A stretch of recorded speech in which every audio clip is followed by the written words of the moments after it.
조선 후 궁열전 효종의 복림대군 시절 첩으로 대접받지 못한 후궁 안빈 이씨. 효종의 후궁으로는 안빈 이씨와 수계 김씨, 수건 정씨의 3명이 있었으나 안빈 이씨를 제외하면 특별한 기록도 없고 자녀도 없습니다. 안빈 이씨는 효종이 즉위하고 7년 만에야 수건으로 봉작, 현종 때 수경 수계 귀인을 거쳐 숙종 때 빈이 되었습니다. 안빈 이씨는 효종의 후궁이자 그중 유일하게 자녀를 낳은 후궁인데 아버지는 공조 참의를 지낸 이은헌이며 어머니는 알려지지 않았습니다. 효종이 복림대군이던 시절부터 모셨는데 효종이 청나라로 끌려갈 때도 따라갔으며 정확히 언제 효종을 만났고 승은을 입었는지는 알 수 없습니다. 다만 정조 때 예조판서 민중연의 말에 의하면 인조 15년인 1637년에 안빈이 효종을 모시고 심양까지 갔으며 남자 옷을 입고 10년 동안 섬겼다고 합니다. 정조실록 45권, 정조 20년 8월 9일 신사 6번째 기사, 1796년 청 가경 1년, 효종조 후궁 안빈의 제사 문제로 제수로 쓸 쌀과 돈, 집을 주도록 하다. 예조판서 민종연이 아뢰기를 효종조 후궁 안빈에게 딸 한 사람이 있었는데 곧 금평의 옹주입니다. 지난 정축년에 안빈은 심양에까지 모시고 가 남자 옷으로 갈아입고서 10년 동안 섬겼었으니 수고로움이 매우 많았습니다. 숙종조에 이르러 부조의 은절을 내리도록 특별히 명을 내렸는데 숭령옹주가 박씨 가문의 만면을 이어서 안빈의 묘를 변립하기 어려워 안빈의 묘에 대해 드디어 그 서위인 이씨 성을 가진 사람에게 빈의 제사를 봉헌하게 하여 여러 대 동안 그대로 해왔습니다. 그런데 이씨 집안이 지금 매우 잔약해져 제사를 장잡해야 할 지경이 되었습니다. 지금 만약 제사를 주관할 곳을 금평이의 자손에게로 고쳐 정한다면 예의 뜻이나 일의 형편으로 볼 때 2가지 다 편한 것이 될 듯합니다. 아니 전교하기를 금평이의 집안으로 다시 붙이는 것이 예의 뜻으로 볼 때에는 그러하다.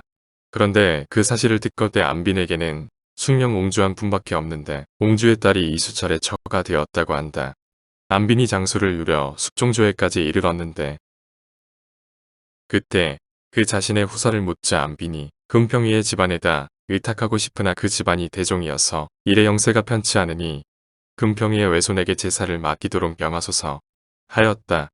그래서 드디어 이수철의 집안에 명하여 안빈의 제사를 받들게 하고 이어 부조의 은절을 내리도록 명하였었다. 그런데 그 집안의 절수전토가 대진한 궁결로서 세금을 거두는 대로 들어가게 되어 제사를 계속 이어가기가 어렵다고 하니 듣기에 매우 불쌍하다.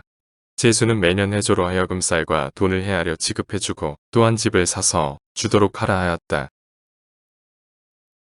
대접받지 못하는 후궁. 안빈 이씨는 인조 27년인 1649년에 숭령 옹주를 낳았으나 무슨 이유인지 효종이 즉위하고 7년 동안 후궁 봉작을 받지 못했습니다. 이 때문에 후세의 후궁의 봉작이 너무 후하거나 빠르면 효종 때는 그렇지 않았다는 비교 대상으로 거론되기도 합니다. 무튼 효종이 숭령 옹주를 아끼고 안빈이 효종을 따라 청나라까지 가서 고생했던 점을 생각하면 빨리 봉작하지 않은 점이 의아하긴 합니다.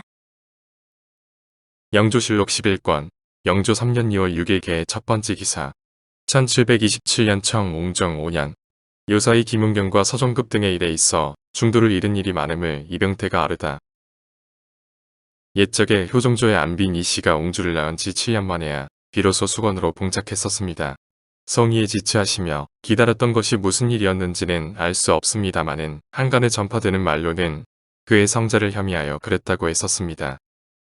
이는 영조 때 부제학 이병태가 한 말인데 성자를 혐의했다는 말은 같은 이씨였기 때문에 꺼렸다는 뜻입니다.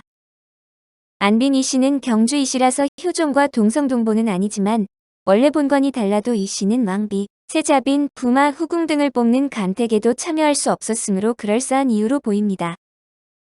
효종의 부마인 정재륜이 쓴 공사견문록에도 효종의 생전에는 수건이었다고 썼습니다. 무튼 조선 왕조실록, 승정원일기, 공사견문록 등의 기록을 대조해보면 그녀가 효종 시절에 후궁이 되지 못하고 승은상궁이었다는 이야기는 와전된 것으로 보입니다. 7년 만에 내명부 종사품 수건이 되었으나 좋은 대접은 못 받았던 모양인데 열려실 기술의 효종조 고사본 말에는 공사견문록의 일부 내용이 실려 있습니다. 기록에 의하면 안빈 이씨가 옹주를 낳았으나 효종 생전에는 수건에 머물렀고 생활비는 호조에서 나오는 것 외에는 없어서 늘 부족하게 생활하는 지경이었다고 합니다. 오죽하면 친아들도 아닌데 당시 세자였던 현종이 그녀한테 궁중에 남은 물자를 주자고 여러 번 요청하였다고 합니다. 그러나 효종은 현종의 요청을 모두 거절하면서 내가 다른 날에 은혜를 베풀도록 남겨두는 것이다라고 말하였습니다. 열려실기술 제30권 효종조 고사본말 후궁 이씨는 본관이 경주인데 숭령옹주를 낳았으나 임금의 생전에는 이씨의 직위가 수건에 그쳤고 생활비의 공급은 호조에서 나오는 것 이외에는 조금도 특별히 더 준 것이 없었다. 현종이 동궁에 있을 때 궁중에 남는 물자로 그의 생활비의 부족을 보태어 줄 것을 여러 번 청하였으나 허락하지 않고 이르기를 내가 다른 날에 은혜를 베풀도록 남겨두는 것이다. 하였으니 이는 아마 임금이 그로 하여금 당대에는 위험을 두려워하게 하고 후사에게는 은혜를 받도록 한 것일 것이니 앞의 일을 염려하고 뒤뒤를 생각함이 이렇듯 깊었다. 숙종 때에 안빈으로 봉하였다. 외로운 말년과 얽힌 일화. 무튼 아버지보다 아들이 낫다고 이씨의 형편이 좋아진 건 현종 즉위 이후로 앞서 공사견 문록의 이야기처럼 현종이 은혜를 베풀게 된 셈입니다. 승정원 일기에 의하면 현종 2년인 1661년 윤 7월에 종삼품 수경, 같은 해 10월에 종이 품수기가 되는데 숭령옹주가 옹주로 책봉된 걸 기념한 것으로 추측됩니다. 그리고 숙종 12년인 1686년에는 청나라까지 따라가 보필한 공을 높이 사서 정일품 안빈으로 책봉되어 그야말로 신분이 수직 상승을 하게 됩니다. 소생은 외동딸 숭령옹주만 있으며 숭령옹주는 효종의 막내딸이자 유일한 서녀였다고 합니다. 숭령옹주가 현종 9년인 1668년에 19살에 젊은 나이로 일찍 죽는 바람에 이씨는 25년을 홀로 살다 숙종 19년인 1693년에 사망하였습니다. 후궁은 자녀를 낳아도 어머니를 자칭할 수 없었는데 후궁에게서 태어났지만 왕의 핏줄을 일하신 분이 생모인 후궁보다 높고 친어머니인 후궁보다 왕의 정실인 중전을 어머니로 모시는 것이 예법이었기 때문입니다. 왕의 서자서녀는 원래는 정일품이었으나 격상되어 무품하게인 반면 후궁은 가장 높은 지위에 오르더라도 정일품입니다. 그런데 안빈 이씨가 문안 인사를 온 친딸 숭령옹주에게 너라고 했다가 효종이 죽이네 살리네 하는 걸 인선왕후가 중재해서 넘어간 일이 있다고 합니다.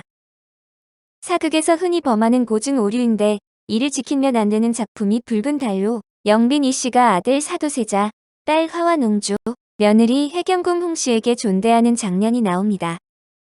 일부러 그런 것도 아니고 실수로 나온 말에 그 난리를 친 것인데 이런 사실을 보면 효종이 얼마나 엄격한 사람인지를 알 수 있을 것입니다.